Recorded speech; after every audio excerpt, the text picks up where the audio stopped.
So I hope you enjoyed part 1 on cosmetic maintenance. Now what we're going to do is cover part 2, which is your tyre and alloy maintenance package. Again, build it into the quote. You're going to keep hearing me reiterate that because I see it daily. Salespeople do not do it and they miss their opportunities and then get frustrated with the job.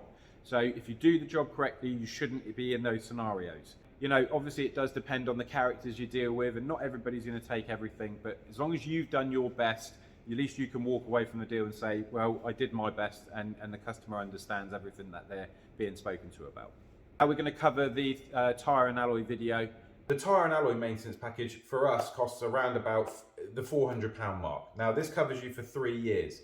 It covers you for 10 alloy wheel scrapes or corrosion. So if you curb the alloy wheel by parking up, which most of us have all been guilty of, effectively you can have it repaired to its original condition.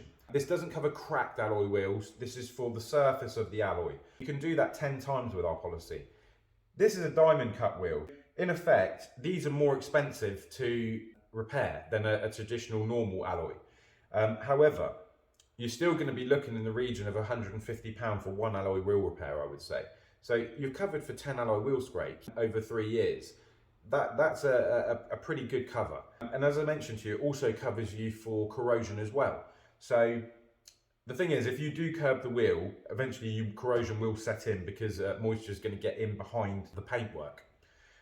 It also covers you for 5 tyres, okay? So that's for accidental or malicious damage. So things like picking up a nail, hitting a pothole and getting a slow puncture, or if someone maliciously pops your tyres, you'll claim for 5 tyres on the policy.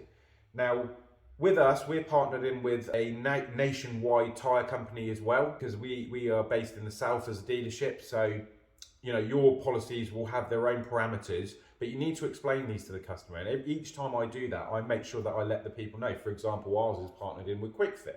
Okay, so they are nationwide. This gives peace of mind to customers. Don't forget, a lot of new electric vehicles and hybrid vehicles can't have spare wheels. So these maintenance packages are more important now, and you've got to make sure you offer them. With ours, for example, another benefit is that you get an unlimited amount of puncture repairs. So if you go to a place and they've got a nail in the tyre and it's not on the area which they can't repair, which is generally close to the sidewall, if it's in the middle, they can repair the tyre if it's safe to do so. And they will do that for you free of charge. If they can't, they will replace the tyre. So when you think to yourself, how much does a tyre cost? If you're getting something like a Continental or a Michelin, you know, they're expensive tyres. So you're going to be looking in the region of £150 for a tyre. You're covered for 5 tyres. So it's definitely a great product. Again, you've got to build it into the deal and build that value with the customer to make them see that why it makes sense. They may have had 2 or 3 nails in their tyres over the last couple of years. You just don't know. So stay positive and make sure you build it into your presentation. Just remember as well that obviously the different packages have different exclusions and inclusions, and obviously that's down to you to know your product. So again, please remember that the videos that I'm doing are sort of tailored on what I have and the things that I do. I'm giving you generic kind of prices because, you know, I'm not talking to you specifically and trying to sell you the product, but I'm giving you the exact pitch that I would do with a customer. So again, with this, what I do is I always build all the products in at the beginning. So the very first quote I have, I will build all 4 products in.